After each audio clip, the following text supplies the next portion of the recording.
Menteri Luar Negeri Retno Marsudi dan Menteri BUMN Erick Thohir melakukan pertemuan dengan Uni Emirat Arab. Ya, pertemuan ini menghasilkan kesepakatan penting terutama dalam penyediaan vaksin dan penanganan COVID-19.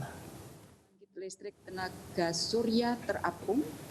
Selama berada di Abu Dhabi, Menlu dan Menteri BUMN melakukan 3 klaster pertemuan. Hasil pertemuan itu diantaranya nota kesepahaman antara PT Kimia Farma dengan G42 Healthcare Al Holding RAC Ltd tentang kerjasama pengembangan produk-produk vaksin. Nota kesepahaman antara PT Indofarma dengan G42 Healthcare tentang kerjasama kesehatan dengan cakupan kerjasama di bidang penelitian. Komitmen untuk penyediaan awal atau awal penyediaan vaksin sebesar 10 juta dosis untuk tahun 2020. Juga kesepakatan kerjasama Indonesia G42 Sinopharm secara prinsip telah disepakati dalam hal pemantauan uji klinis tahap 3. Pemirsa, mahasiswa Indonesia yang tergabung dalam Persatuan Mahasiswa Indonesia di Amerika Serikat atau Permias Nasional merayakan kemerdekaan Republik Indonesia dengan Forum Ignite Indonesia melalui media virtual. Ya, acara ini menghadirkan para tokoh, teknokrat, budayawan, musisi hingga selebritas dan media influencer. Perayaan kemerdekaan Indonesia ke-75 tahun tidak hanya bergema di tanah air, tapi juga di Amerika.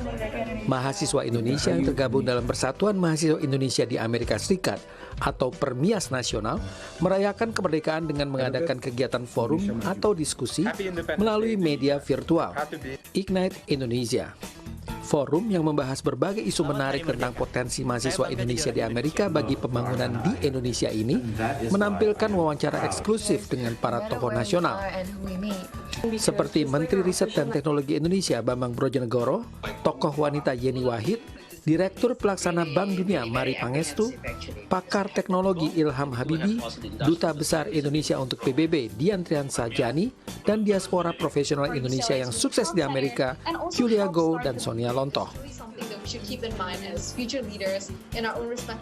Acara ini bermula dari keinginan teman-teman Permias se-Amerika Serikat untuk tetap melaksanakan peringatan Hari Kemerdekaan Republik Indonesia yang ke-75 dengan menyatukan seluruh mahasiswa Indonesia di Amerika Serikat dan berkontribusi bagi penanganan COVID-19 di tanah air.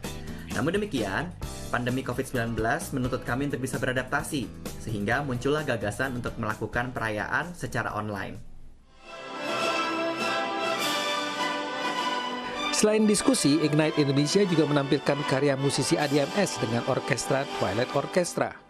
Khatulistiwa virtual oleh Josie Dirjo Foundations, pianis jazz Nial Juliarso, konser Berkeley Indonesian Ensemble, Pusakata, serta penyanyi Isyana Sarasvati. Berbagai figur publik juga memberikan dukungan pada acara ini, seperti presenter Raffi Ahmad, pengusaha Gita Wirjawan, penyanyi Rosa, pakar marketing Hermawan Kertajaya, dan Menteri Keuangan Dr. Sri Mulyani. Sebagai opening remark disampaikan oleh adik Presiden Obama, Maya Sutoro. Kemerdekaan bukan tanda untuk berhenti bekerja, tapi tanda untuk bekerja dengan lebih keras lagi. So you have to work as bridge builders, and as you celebrate together the beautiful, bountiful cultures and communities of Indonesia, I hope you also commit to building peace and deepening understanding between lands and communities. Secara total ada 3.000 peserta yang hadir dalam kegiatan Ignite Indonesia ini. Dan sebagian besar adalah mahasiswa Indonesia yang berada di Amerika yang jumlahnya total sekitar lebih dari 8.500 mahasiswa. Event ini juga melakukan penggalangan dana. Permias Nasional bekerja sama dengan Dr. Share melakukan kegiatan dana melalui kitabisa.com. Hingga berita ini diturunkan telah terkumpul dana sebesar Rp233.070.000. Dana yang terkumpul akan dialokasikan untuk penyediaan alat pelindung bagi petugas kesehatan di berbagai rumah sakit daerah tertinggal, terdepan, dan terluar di Indonesia. Saya merasa bahwa pelaksanaan acara Ignite Indonesia secara virtual sangat lancar.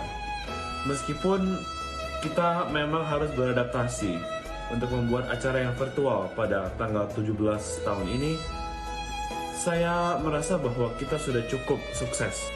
Forum diskusi ini adalah awal dari berbagai kegiatan melalui media virtual yang akan diselenggarakan oleh Permias Nasional di Amerika. Naratama dan Oliver Pras, VOA, New York. Ya, pemirsa, kacamata pintar tampak akan menjadi teknologi cerdas berikutnya menyusul munculnya ponsel pintar yang telah mengubah perilaku manusia. Betul sekali.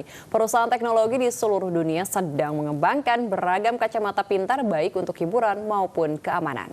Ya, namun pemirsa, informasi ini sekaligus menutup jumpa kita dalam News Pagi kali ini. Saya Pram Senjaya. Dan saya Salsabila Syaira. Terima kasih atas kebersamaan Anda. Selamat beraktivitas dan sampai jumpa.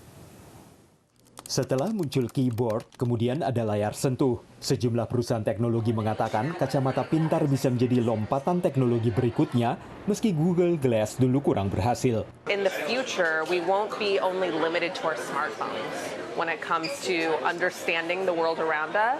So this is our early investment in that future. Investasi perusahaan Snap asal Amerika ini adalah kacamata Spectacles 3. Versi ketiga ini lebih pintar dari yang sebelumnya karena memiliki 2 kamera. Indikator di sudut kacamata menyala saat merekam video dan memungkinkan pemakainya memasukkan objek 3 dimensi ke dalam video. Ini ada beberapa bunga, dan pengguna dapat merekam video hingga 1 menit. Dalam aplikasi sangat berbeda, M-Glass oleh Pacific Future asal Hong Kong memungkinkan pengunjung taman hiburan mendapat pengalaman berbeda melalui realitas tertambah. Saat peluncuran kacamata pintar di sekitar hari Halloween, taman hiburan ini menjadi sangat menakutkan. So there's a ghost everywhere, mixed with the real buildings. Kacamata digunakan di taman hiburan di Tiongkok dan Malaysia. Dengan prosesor di dalamnya, kacamata realitas tertambah ini dirancang untuk pengunjung berusia 12 tahun ke atas menurut berat dan ukurannya. Kacamata keamanan realitas tertambah yang dibuat oleh Gulton asal Beijing dapat digunakan polisi mengidentifikasi tersangka. He can set a blacklist and scan in the crowded people and find a criminal very soon. Dengan perangkat lunak pengenal wajah, video atau gambar yang diambil kacamata pintar dapat dikirim ke petugas keamanan untuk dianalisis. Kekhawatiran soal privasi selalu timbul pada perangkat apapun yang dilengkapi kamera internal. Dan itu salah satu alasan mengapa konsumen menolak Google Glass. Tapi perusahaan teknologi besar dan kecil terus berlomba